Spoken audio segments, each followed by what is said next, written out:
my good student, and how are you? This is Dr. Sirme, and as I said from the beginning, I will never be tired of educating you. And Dr. Sirme has taught for very many years, and this one it's one of my products. Hello everyone, my name is Iliga Jenchanya, a former student of Mr. Kidenji, aka Sami. He's a pretty good teacher, a very good teacher for that matter. You should kindly follow his channel to get some good stuff. A student in one of the universities in our country, and she's doing well. She was truly a chemistry girl. What comes next is a Form 2 paper. And this Form 2 paper can also be very much applicable to a Form 1 because it contains some Form 1 questions. So kindly sit back. First of all, go through the questions without the answers. I've posted the questions, the first part without the answers. Then you'll stop the video at some point, go through the questions, then go through the marking scheme yourself. And this will be very, very useful for you. Thank you very much as you interact with the people. Good. I wish to take you through the questions first, then we will have the marking scheme thereafter. Remember, this is a Form 2 paper, and therefore it may comprise some questions from Form 1. And question 1, part A, you're supposed to do some definitions of isotopes, ion, and an atom. Part B, you're given the relative masses, actually you're given atomic masses of two isotopes, and then their relative abundance. So you are supposed to calculate the relative atomic mass. Question 2, you're given the heating curve of a substance there. Then you're supposed to state the boiling point of that substance.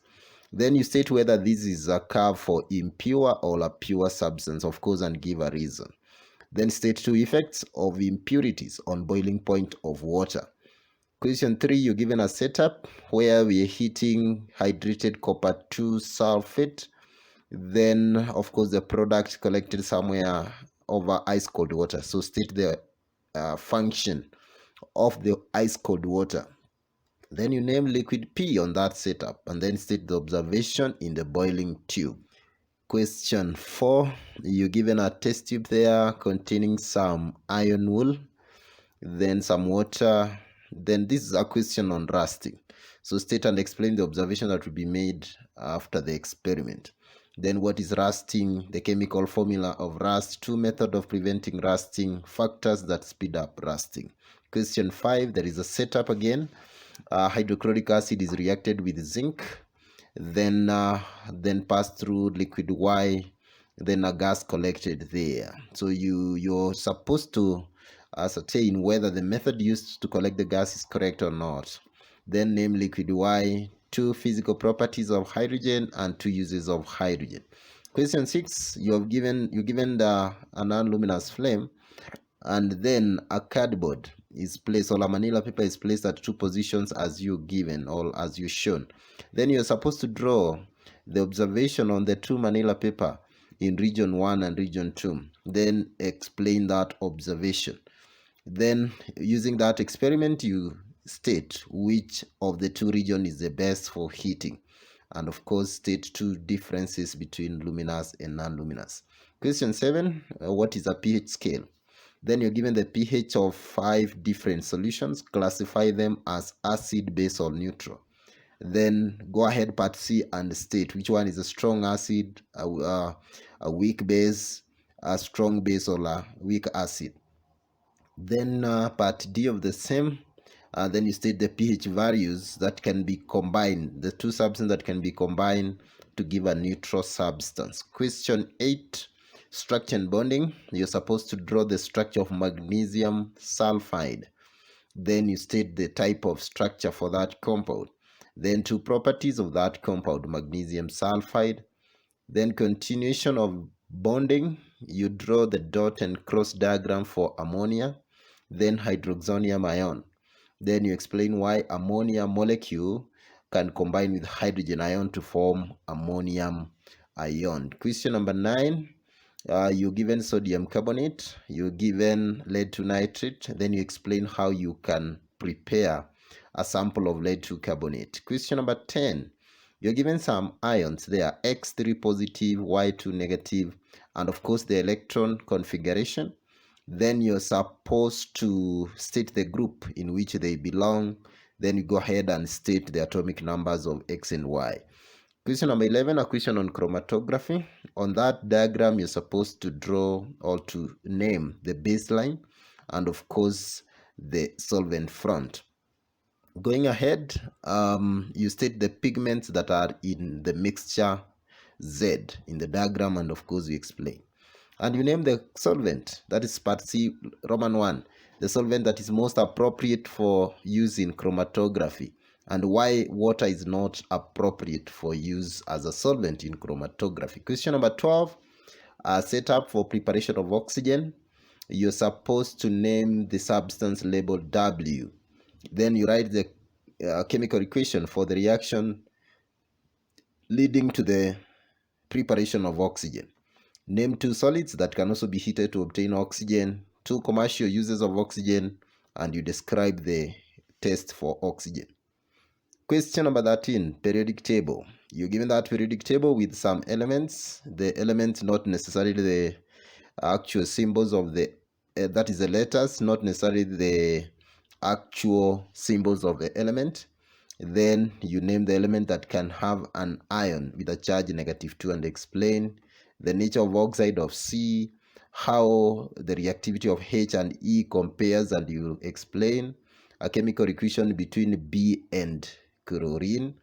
Part E, you explain how atomic radius of H, that is F and G, compares. B and G also compare. The oxides of B and D are separately dissolved in water. What is their effect on a litmus paper? Question number 14. You're given the atomic and ionic radii of fluorine, chlorine, and bromine. You explain why the atomic radius will increase from fluorine to bromine. Then why the ionic radius is larger than the atomic radii. Good. We go on to number 15. Electrolysis of lead 2 fluoride. On the diagram, you're supposed to label the anode and the cathode. Then you show the direction of the electrons. Then on the same diagram, you indicate the condition that is missing for this experiment to work. So then go ahead to state the observation expected at both electrodes. Question number 15, yeah, continuation of 15. It is, you write the half cell equation for the reaction at the anode and the cathode, and why this experiment should be carried in a fume chamber, you explain. Number 16, it's a GECO, a burning GECO. You write a chemical equation for what is happening at region A, then name the type of reaction taking place in B, then state one application of the process named in B above. Question number 17, the apparatus that can be used to scoop solids. Another one that can be used to aid in filling the burettes, keeping substance free from moistures. Question number 18, types of changes, temporary or permanent. You just state if you heat candle wax, if you burn candle wax, if you heat zinc oxide, and then the rusting of iron. Question number 19, the chemical test for water. And question number 20, you're reacting calcium with water. You name gas F. At the end of the experiment, the solution was found to be a weak base. So you're supposed to explain that. Give one laboratory use of the substance formed when calcium and water react. Question number 21. You're given a solid P that when heated it gives you a black powder, then and a colorless gas that forms white precipitate with lime water. So when you react the black powder with dilute sulfuric acid, a pale blue solution is formed. So the formula of solid P, formula of solid Q, then you write a chemical equation leading to the formation of the pale blue solution. Those are the questions. I've just gone through them very fast and attempt the questions. And here is the marking scheme. Kindly follow with me as I take you through the marking scheme. Question 1a, Roman 1. Isotopes are atoms of the same elements that do have the same number of protons. And number of protons is the atomic number, but they do have different neutrons that will make them have different mass number. An ion, these are charged particles formed when atoms gain or lose electrons, and they also include the radicals. The radicals. An atom, the smallest particle of an element that can take part in a chemical reaction. But B, you're given the atomic masses and the relative abundances. Remember what you do, the relative atomic mass will be as I have calculated. I take the mass number times the corresponding relative abundance. I add to the second atomic mass multiplied by its corresponding relative abundance over 100. Then going ahead, like with this case, if I multiply, I'll get 62.6182. Remember, no unit. This is a ratio. Question 2. The temperature at which the water will boil. Remember, this is an impure substance, that is impure water. The boiling point should be slightly above 100 and 108 as it is given there. And this is, as I've said, the curve of an impure substance, impure water. The reason for that, the boiling point is not constant, or rather it's not steady. Or rather it's not sharp, whichever the wording you choose there. Then, as you can see, the water is boiling at a range of temperature. So it's not at a constant temperature. So give the effect of impurities, as you see on the table or on the graph, that is, the impurities will elevate or will rise, will make the boiling point to be higher. So it raises the boiling points. Then question 3, if you look at the setup, the function of the ice cold water. The ice cold water, the function is just to cool the steam or the vapor that is coming out of the boiling tube. So liquid P that condenses in the boiling tube, that is water. The observation that will be made, the blue crystals, that is hydrated copper 2 sulfate, will change into white powder of anhydrous copper 2 sulfate. Going on to question number 4. The observation that will be made on this setup after some time, 1, the water that is inside the boiling tube will rise. Remember, there's some oxygen that will be used up, therefore some water, there will be vacuum that will make water to rise or to occupy the vacuum. If you consider the water in the trough, then the water in the trough will go down. Otherwise, if you talk about the iron wool will change from its gray color to brown because rust will be formed. So what is rusting? Rusting basically is corrosion of iron. The reaction of iron with oxygen in presence of moisture. The formula given there, though the correction is done, it is the formula of rust, hydrated iron 3 oxide. But otherwise, the definition of rusting is as I have given. Then the formula of rust, as I have given there, iron 2 oxide that's hydrated with variable water law of crystallization. We have the next part D, method of preventing rusting, as many as they are: greasing and oiling, painting, alloying, sacrificial protection, galvanization, electroplating, among others. Factors that will speed up rusting: high temperature, acidity, salinity, or saltiness. Question number 5. If you look at that setup, the aim is to prepare dry hydrogen gas. And I have highlighted the word dry because in most cases that is where the catch is. Because maybe most students will not be careful to see that word dry. So with that, we go ahead and we state, is this method of collecting hydrogen correct? No. Hydrogen is a very light gas and hence cannot be collected by downward delivery. It can only work with upward delivery. So the reagent or the substance Y, that is concentrated sulfuric 6 acid. Actually, it is sulfuric 6 acid. as correction is done. Then these are drying agent. We just want to dry hydrogen. That is it, because it was to be dry. Two physical properties of hydrogen: it's a colorless gas, very light gas, insoluble in water, has no smell, that's odorless, and it's neutral.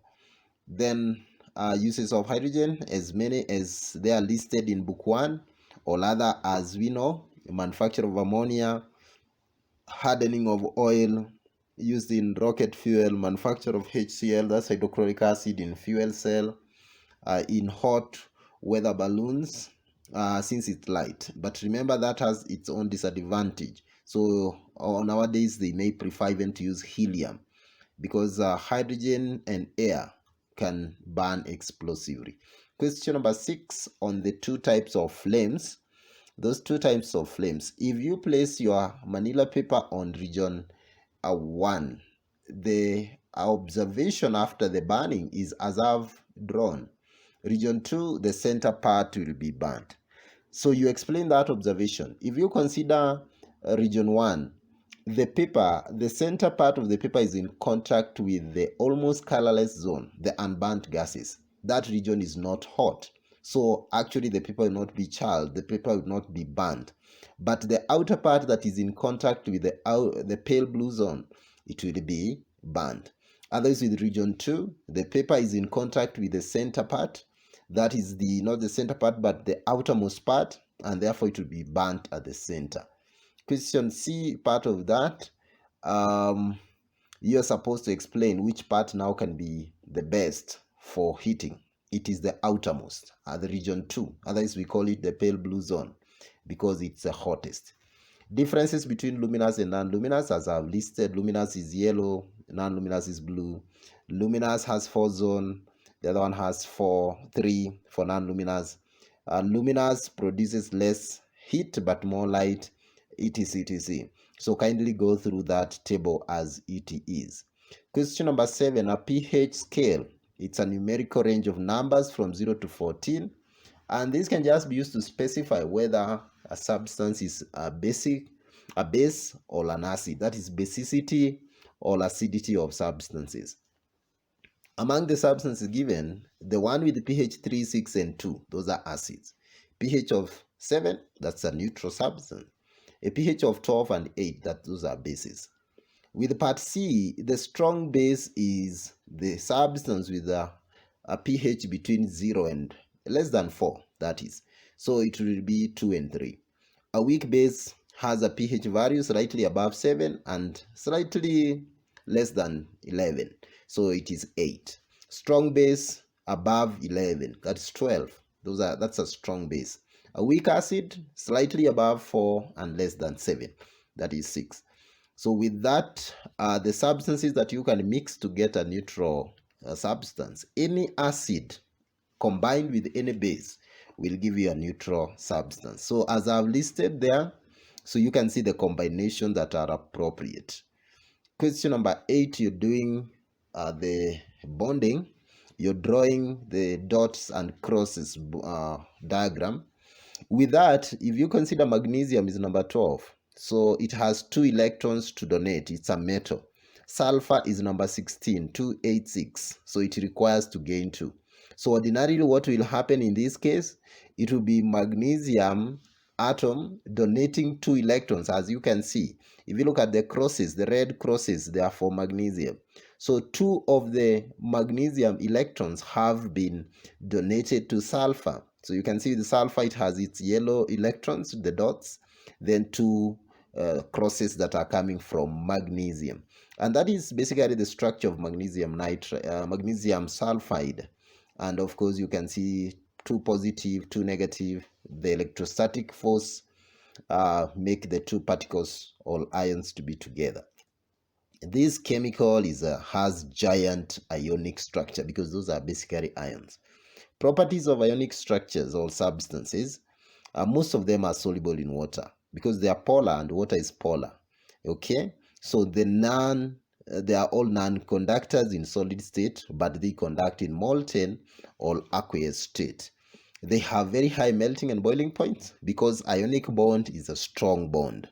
So, and generally they are hard and brittle. in solid state. The structure of ammonia molecule is as I've given there. So you can see with the nitrogen number 7, it has 5 electrons. The red crosses the 5 electrons for nitrogen. Then it requires 3 hydrogens to donate. That is, they will bond covalently. They will bond covalently by sharing electron, the green one for hydrogen. So a pair of electrons shared between hydrogen, the 3 hydrogen each, and nitrogen. Then a pair of lone pair of electrons will remain. With hydroxonium ion, it's a water molecule that is having an extra hydrogen that is bonded with what we call coordinate bond. You can see the 2 crosses that are shared. These are donated by oxygen atom. The hydrogen ion came in without an electron, then it shares there. So that is as hydroxonium ion. Remember the charge there, it's positive. The reason why ammonia can accommodate a hydrogen ion is because it has a pair, what we call a lone pair of electron, and that creates room for an empty proton of hydrogen to attach itself there, and that makes ammonium ion. Question number 9, we want to prepare lead to carbonate. Remember, the method we use here is what we call double decomposition, otherwise called precipitation method. So we need a solution containing the 2 ions, then we mix them. So what we do with this, we are given sodium carbonate, lead 2 nitrate in solid state. Dissolve them in water separately to form their respective solution. Then you mix the solution. A white precipitate will be formed. Then we filter it out. The lead to the white precipitate is lead to carbonate. Lead to carbonate. The correction is done there. The lead to carbonate. So with that, you rinse the lead to carbonate with some distilled water. Then you dry it using some filter papers, or you can use an oven, or you put it in the sun to avoid decomposing that salt. That's why we use the filter paper. We do not do direct heating. Number 10, the ions you're given, ion like X3 positive with electron arrangement 28. That one must have been in number 13. That is the 3 positive means it had lost 3 electrons, so it was originally 283, so it is in group 3. The Y2 negative, it means it was originally 286. It gained 2 electrons to attain 288, and that means if it was originally 286, it is in group 6. Then the atomic number, as I've said, X must be in number 13. Y number 16. We go on to number 11, chromatography. As it is indicated, the baseline is the D, where the original mixture were placed. The solvent front, the farthest the solvent moved, it is the C. Which component, pure substance, is in Z? A. If you look at A, it has a component marked Y, and Y is in both Z and in A. So it is a pure substance that is in Z. It corresponds there. The solvent that we use often in chromatography is propanol or ethanol. Those are organic solvents. Organic solvents can dissolve organic substances comfortably than use of water. And that's why the use of water, that's part C, Roman 2, the use of water, use of water is not recommended, because most components will not dissolve in water. Question number 12, we want to prepare oxygen. Remember, I can use the same setup, and then I use water and sodium peroxide. So W is sodium peroxide. If I change the reagent, I can use hydrogen peroxide and manganese oxide in the conical flask, but that's not the question. W is sodium peroxide. The equation for what has happened in the flask is as I've given. Sodium peroxide with water giving you sodium hydroxide and oxygen. Well balanced. Anytime you write a chemical equation, kindly balance it. 2 solids that you can heat to obtain oxygen. we have potassium manganese 7, potassium chlorate, all nitrates except the ammonium nitrate will give you oxygen. Even sodium chlorate can also give you oxygen. We go on. Commercial uses of oxygen can be used in welding. We make oxyacetylene flame for welding, cutting metals. Used to support life by deep sea divers, mountain climbers, patients with less respiratory problems, infants, incubators, among others. So even burning fuel and then the rest. How to test for oxygen? We use a glowing splint. A glowing splint will rekindle or will relight. Question number 13 on the periodic table, the element with a charge 2 negative, it must be in group 6, and that is A. Group 6 will react by gaining 2 electrons and they will attain the negative 2 charge. We go to the nature of C, it's amphoteric. It is an oxide of aluminium. At the back of your head, you should know what element we're talking about. And it will behave as an acid or a base at the same time. The reactivity of H, the group 7, that H and E, they're in group 7. The one that is higher is more reactive. The reason being, it has a smaller atomic radius, hence can easily gain electrons compared to the one lower or below it. With the part D, the chemical equation for B and chlorine is as I've given. At the back of your head, if you don't want to identify B as, like in this case, B will be magnesium, you can use it as it is. Then we explain why the atomic radius of, or we compare F and G. F and G, F must be larger. As you go across the period, the atoms become smaller and smaller. The reason being, as you go across the period, like in this case, G will have more protons. More protons means a stronger nuclear charge, and therefore the energy levels will be attracted closer to the nucleus, meaning that atom is smaller, like G is smaller than F. With B and D, B must be smaller, or rather G must be larger, because G, being in period 4, it has more occupied energy level than B. So atomic wise, G will be larger. Going on to part F, when you do dissolve the oxide of B and D, if you look at B, that's magnesium oxide. D, that is with the D, that is sulfur full oxide. Yes, sulfur full oxide. So with sulfur full oxide, that is acidic. Part D, acidic. So the litmus paper will assume the red color. With the part B, the litmus paper will assume the blue color. Magnesium oxide, metal oxide, it's basic. And non-metal oxide, most of them are acidic. We go to number 14. You're given those, the atomic radius, ionic radius. Why the increase from fluorine to bromine? There is an additional energy level as you go down the group. So there is a gradual increase in the number of occupied energy levels down the group. The ionic radius of are always larger. This is because we do say the ions do have more electrons than protons. So the few protons cannot attract the electrons as close as they can in an atom.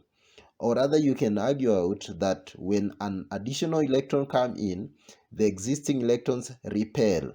Then they push the outermost energy level further, and that makes the ions of nonmetals larger. Question number 15, this is electrolysis. So on the diagram you can see, look at the cell. If you look at the cell, it can direct you. The shorter bar represents the negative. If that is the negative electrode is called the cathode. The longer bar on the cell is the positive one, so it is the anode. The one on the right, anode. The one on the left, cathode. So heating is required for this. And of course, if you look at part A, Roman 2, the direction of the electrons, they're moving anti-clockwise. With part C, if I consider what is happening at the cathode, there will be some gray solids, that is lead to metal. Remember, we are doing electrolysis of lead to fluoride. So at the cathode, lead metal will be produced, gray solids. Anode, a pale yellow gas.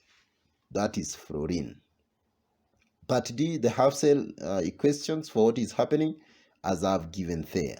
With the anode, that is oxidation process. The fluorine gas is being formed. At the anode, the cathode, that is the gray beads, that is lead metal being formed there. This experiment should be in a fume chamber because fluorine is a poisonous gas. Actually, the halogens, generally they are very poisonous. Question number 16, the burning G-core. What is happening at the top? It is the carbon 2 oxide that is burning with a blue flame in presence of oxygen to give you carbon 4 oxide. That process at the center, remember, it is a reduction. It is carbon reducing carbon 4 oxide to carbon 2 oxide. Yeah, that is basically what is happening. And that is very much applicable in extraction of metals. That is a very applicable process.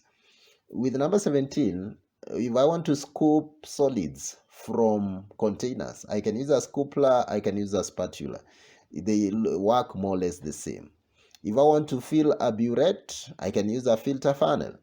The substance that, the apparatus that is used to keep substance out of moisture is the desiccator.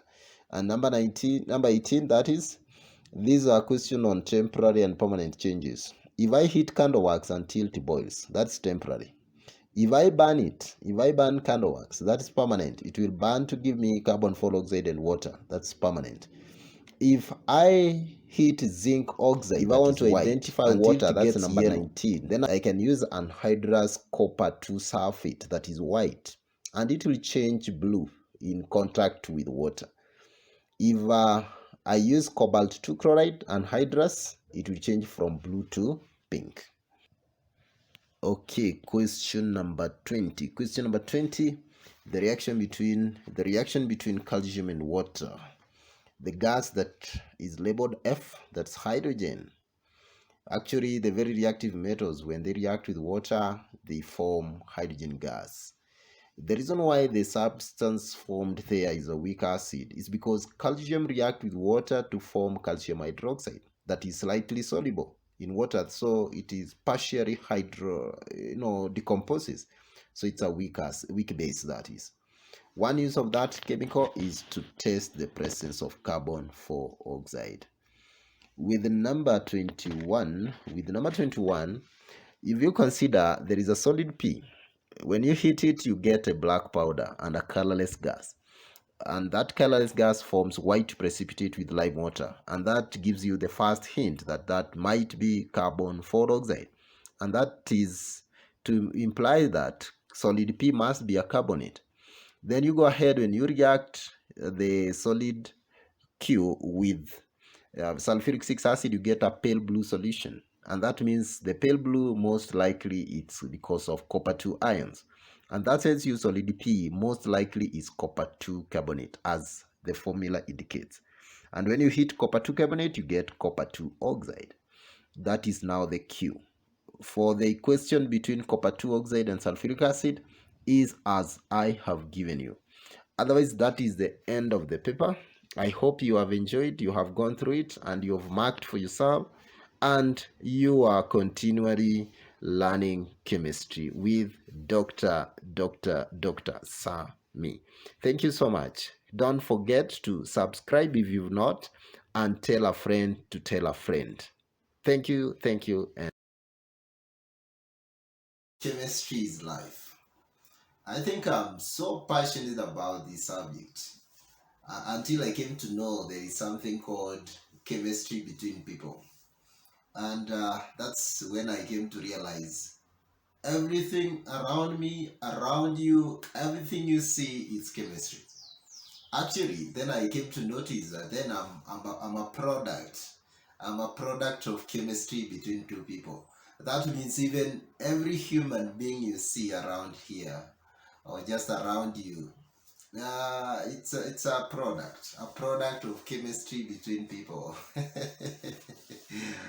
Best thing you can do is to engage your student through some learning.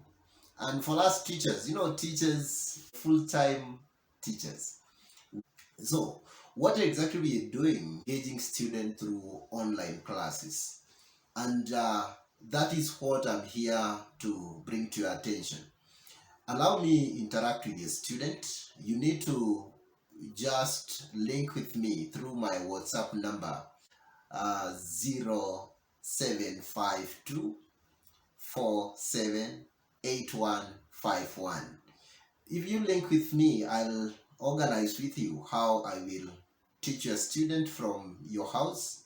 You only need a laptop or a smartphone, and maybe you just buy some data bundles, or you should access a Wi-Fi somewhere, and I'll engage your student, and I'm sure by the end of it all, your student will benefit. Will have added a point or two, especially in chemistry and mathematics.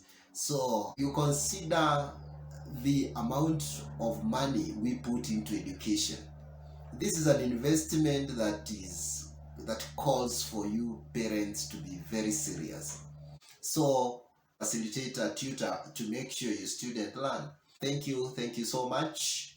Do not forget to join us into our virtual lessons. Thank you so much, and thank you so much.